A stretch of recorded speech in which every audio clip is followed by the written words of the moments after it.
योगी होकर और दूसरे की निंदा करोगे?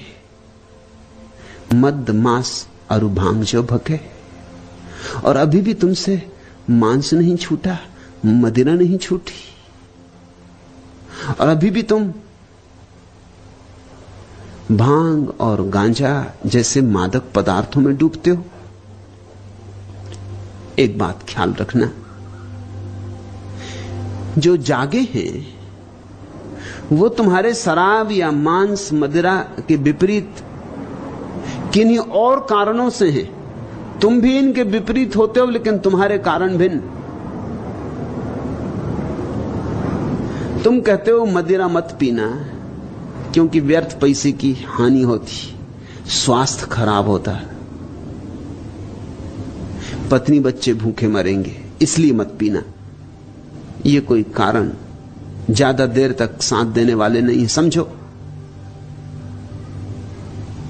कि तुम्हारे पास काफी सुविधा है और तुम्हारे मांस मदिरा पीने से, खाने से बच्चे पत्नी भूखे नहीं मर जाएंगे, तो फिर क्या अड़चन है? तो ये शिक्षा गरीबों के लिए होगी, अमीरों के लिए नहीं। उनके लिए कोई अड़चन नहीं होनी चाहिए। तो ये तो बड़ी सशर्त शिक्षा हो गई। ये शिक्षा कहती है कि शरीर खराब हो जाएगा, लेकिन शरीर तो खराब हो ही जाता है, दिन दो दिन पहले के दिन दो दिन बाद। इसका क्या मूल्य है? 70 साल में मरे कि 80 साल में मरे? अच्छा तो यही कि 70 साल में मर गए, 10 साल के लिए दूसरे को जगह खाली करके, दुनिया में जगह वैसे ही कम, भीड़ बढ़ती जाती, हाथ हिलाने की जगह नहीं रह गई। तुम जितनी जल्दी विदा हो जाओ उतना अच्छा। तो 10 साल ज्यादा जी गए, इससे कुछ दुनिया का हित नहीं है, न मनुष्य जाति का कोई कल्याण। फिर 10 साल पहले मरे कि 10 साल बाद मरे, फर्क क्या पड़ता है? 10 साल और रह जाते, कुछ लोगों को और चूसते, कुछ और धन इकट्ठा करते, तिजोरी में कुछ और भरते, लोग तुमसे और परेशान होते, और क्या होता? और तुम्हारी जिंदगी थी ही क्या? कोई तुक तो था नहीं, कोई संगति थी नहीं, कोई संगीत था नहीं। लंबा जी के भी क्या करोगे? ये तर्क कोई काम नहीं आने वाले, और फिर ये तर्क सही भी नहीं, क्योंकि शराब पीने वाले भी लंबे जीते देखे जाते। शराबी जल्दी नहीं मरते। अगर जल्दी मरना और देर से मरना यही प्रमाणिक हो तो बड़ी अड़चन हो जाएगी। शंकराचार्य 33 साल में मर गए। इसका क्या यह अर्थ होगा कि धर्म से सावधान? विवेकानंद 34 साल में मर गए। इसका क्या अर्थ होगा? इसका अर्थ यह होगा कि भाई बचना, धर्म इत्यादि में मत लगना। देखिए विवेकानंद की क्या गति हुई, देखा शंकराचार्य बेचारे अभी होते होते जवान विदा हो गए। इस तरह कुछ उम्र नहीं बांटी जाती। मुरारजी देसाई को अभी किसी ने पूछा बीबीसी के इंटरव्यू में कि आप चर्चिल के संबंध में क्या कहते हैं, क्योंकि वो तो खूब पीता था, सिगरेट भी, शराब भी, मांस भी। ब्रह्म मुहूर्त में कभी उठता ही नहीं था, 9 और 10 बजे के पहले नहीं उठता था, लेकिन जिया तो खूब। तो मुरारजी देसाई ने कहा कि वह अपवाद है, और मुरारजी देसाई सोचते हैं कि वो जो लंबा जी रहे हैं वो जीवन जल पीने की वजह से, और चर्चिल अपवाद है। मैंने सुना मुल्ला नसरुद्दीन 80 वर्ष का हो गया था, लेकिन अभी भी तैराकी में प्रथम आता था। तो पत्रकार उसके घर गए, जन्मदिन उसका मनाया जा रहा था 80वां। उन्होंने पूछा कि 80 वर्ष के तुम हो गए हो, तुम्हारा राज क्या है? तुम कैसे अब तक प्रथम तैराक, जवान भी तुमसे हार जाते?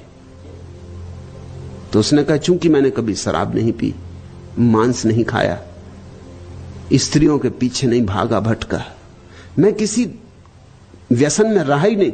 इस कारण चमत्कृत हुए लोग जो पूछने आए थे। लेकिन तभी मुल्ला ने कहा, लेकिन इससे बहुत विचार में मत पड़ो, मैं कुछ भी नहीं हूं। मेरे पिता 100 साल के हो गए, मगर घुड़सवारी में उनका कोई मुकाबला नहीं। मैं भी घुड़सवारी में उनका मुकाबला नहीं कर पाता, जवान से जवान नहीं कर पाता। और वे शराब भी पीते, क्षमा करना। मुल्ला ने कहा, वो शराब भी पीते, मांस भी खाते। तो पत्रकारों ने कहा, हम तुम्हारे पिताजी को मिलना चाहते। ये तो बड़ी हैरानी की बात है कि शराब भी पीते, मांस भी खाते, 100 साल के हो गए, घुड़सवारी में कोई मुकाबला नहीं कर सकता। तुम्हारा परिवार तो बड़ा अद्भुत मालूम होता है। पिताजी कहां हैं उनके, हम दर्शन करना चाहते। मुल्ला नसरुद्दीन कहा, यह नहीं हो सकेगा, क्योंकि पिताजी गए हैं मेरे दादा की बारात में। दादा की बारात? तो मुल्ला ने कहा, हां मजबूरी थी। तुम्हारे दादाजी विवाह कर रहे हैं? उन लोगों ने पूछा। मुल्ला ने कहा, कर नहीं रहे, करना पड़ रहा है। स्त्री गर्भवती हो गई। दादाजी की उम्र कितनी है? 120 साल। क्या हिसाब लगाओगे? कैसे हिसाब लगाओगे? शराब पीने वाले खूब जीते। तुम इस तरह के तर्क देके किसी की शराब पीने से उसे नहीं बचा सकते। ये तर्क थोथे। इन तर्कों में कोई बल नहीं, इसलिए तर्क चलते रहते हैं और लोग शराब पीते रहते हैं, सिगरेट पीते रहते हैं, मांस खाते रहते हैं, सब चलता रहता है। ये तर्क भी चलते रहते हैं और बाकी सब भी चलता रहता है। इन तर्कों में और उनके जीवन व्यवहार में कोई संबंध कभी निर्मित नहीं होता। जब बुद्ध पुरुष कहते हैं, गोरख जैसे पुरुष कहते हैं कि मत पियो शराब, तो उनके कारण बहुत अन्य है। इसलिए नहीं कि तुम ज्यादा जी लोगे, ज्यादा जी के क्या करोगे, जीने में मूल्य ही क्या है। इसलिए भी नहीं कि स्वास्थ्य अच्छा रहेगा। स्वास्थ्य का कोई आध्यात्मिक मूल्य थोड़ी है। रुग्ण व्यक्ति भी परमात्मा को पा सकता है, और स्वस्थ व्यक्ति हो सकता है इसलिए परमात्मा को ना पा सके कि स्वास्थ्य के कारण संसार में उलझा रहता, कि अभी तो मैं स्वस्थ हूं, कर लेंगे राम का स्मरण अंत में, अभी तो भोग लें, 4 दिन की जिंदगी है, अभी तो मजा कर लें। नहीं, ये थोथे सिद्धांत किसी सहारे के नहीं है। फिर गोरख जैसे व्यक्ति क्यों कहते? उनके कहने का कारण बड़ा अनूठा, तुम चकित हो गए जानकर। मैं भी चाहता हूं तुम शराब से मुक्त हो जाओ, लेकिन मेरा कारण वही नहीं है जो मोरारजी देसाई का है। मैं भी चाहता हूं कि तुम शराब से मुक्त हो जाओ, क्योंकि एक और बड़ी शराब है। अगर तुम इसी में उलझे रहे तो उस बड़ी शराब को तुम कभी ना पी पाओगे। मैं तुम्हें असली मधुशाला में ले चलना चाहता हूं, इसलिए झूठी मधुशाला से छुड़ाना चाहता हूं। परमात्मा शराब है, और ऐसी शराब कि जिसने पी सदा के लिए पी ली, और ऐसी बेहोशी कि आई तो आई, और ऐसी बेखुदी कि फिर कभी टूटती नहीं। ये तो तुम जो बाजार से खरीद के पी लेते हो, ये तो सांझ पी लोगे, सुबह टूट जाएगी, फिर वही के वही, फिर वही बेचैनी, फिर वही तनाव, फिर वही चिंताएं। थोड़ी देर को भुला सकते हो शराब में डुबा के, मगर मिटा ना सकोगे। एक ऐसी भी शराब है जहां चिंताएं मिट जाती। मैं तुम्हें वही शराब देना चाहता हूं। ध्यान शराब है, प्रार्थना शराब है, और जब कोई मंदिर जीवित होता है तो मधुशाला ही उसका ढंग होता है। मैं भी तुम्हें चाहता हूं कि शराब ना पियो, लेकिन मेरा कारण बड़ा उल्टा है। इसलिए चाहता हूं कि छोटी छोटी शराब में उलझे रहे तो बड़ी शराब कब पियोगे, असली शराब कब पियोगे। ये सड़क के किनारे गंदे डबरे पानी के जो भरे हैं, इन्हीं से जल पीते रहे तो मानसरोवर की यात्रा करनी है या नहीं करनी। उस स्वच्छ, इस फटिक जैसे स्वच्छ जल को कंठ के भीतर उतारना है या नहीं उतारना। मैं तुम्हें शराब छोड़ने को इसलिए नहीं कहता कि मैं कोई नीतिवादी हूं, कि शराब पीने से कोई बहुत बड़ा पाप हुआ जा रहा। क्या खाक पाप होगा? शराब तो शुद्ध शाकाहार है, अंगूर का निचड़ा हुआ रस है, क्या पाप होने वाला है? अंगूर खाने से नहीं होता, शराब पीने से कैसे हो जाएगा? शराब पीने से तुम नरक में नहीं पड़ जाओगे, लेकिन हां, शराब पीने से तुम्हें स्वर्ग की शराब नहीं मिल पाएगी, उससे तुम वंचित रह जाओगे। मैं चाहता हूं कि तुम्हारे हाथ से कंकड़ पत्थर छूट जाएं, क्योंकि हीरों की खदान मौजूद है। तुम क्यों कंकड़ पत्थर से अपनी झोली भरते हो? मुरारजी देसाई और मेरे वक्तव्य में जमीन आसमान का भेद। उनकी दुश्मनी है तुम्हारे कंकड़ पत्थरों से। वो कहते हैं छोड़ो कंकड़ पत्थर, कंकड़ पत्थर बुरे। मैं कहता हूं कंकड़ पत्थर से मेरी कोई दुश्मनी नहीं, मगर हीरे जवारात है। तुम्हारी झोली कंकड़ पत्थर से भरी रही तो हीरे जवारात ऐसे ही पड़े रह जाएंगे, जिनको पा लेने का तुम्हें हक था, जो तुम्हें पाने ही चाहिए थे, जिनको बिना पाए तुम्हारी नियति कभी पूर्ण नहीं होगी। भेद ख्याल कर लेना, भेद बहुत बुनियादी। मैं भी तुमसे कहता हूं मांस छोड़ो, लेकिन इसलिए नहीं कि मांस खाओगे तो नरक जाओगे, इसलिए नहीं कि मांस खाओगे तो हिंसा हो जाएगी। इन सब छोटी बातों से मुझे कोई प्रयोजन नहीं है, क्योंकि अगर मांस खाने वाले सारे लोग नरक जाते तो जीसस नरक में होंगे, रामकृष्ण परमहंस भी नरक में होंगे, क्योंकि बंगाली का बिना मछली के चले, मछली भात के बिना चल ही नहीं सकता। रामकृष्ण परमहंस मछली तो खाते ही रहे, नरक में होंगे। ये छोटी छोटी बातें, इनका कोई मूल्य नहीं है, मगर इतना जरूर इनसे सिद्ध होता है कि रामकृष्ण परमहंस की संवेदना जितनी गहन हो सकती थी उतनी ना हो पाई होगी। थोड़ा सा पर्दा रह गया।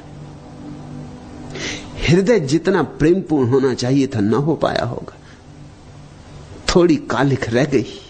नरक में पड़ गए ऐसा नहीं, मगर एक और सौंदर्य का अनुभव हो सकता था जिससे वंचित रह गए। जीसस नरक जाएंगे ऐसा नहीं, लेकिन जीवन के समझने में थोड़ी सी चूक रह गई, एक कांटा रह गया। वह कांटा भी निकल सकता था, निकल ही जाना चाहिए था। और मुझे लगता है कि जीसस अगर थोड़े ज्यादा दिन जिंदा रह गए होते, जवान मर गए, मार डाले गए, तो शायद कांटा निकल जाता। अभी उम्र कम थी और सारे लोग मांसाहारी थे जिनके बीच वो पैदा हुए थे।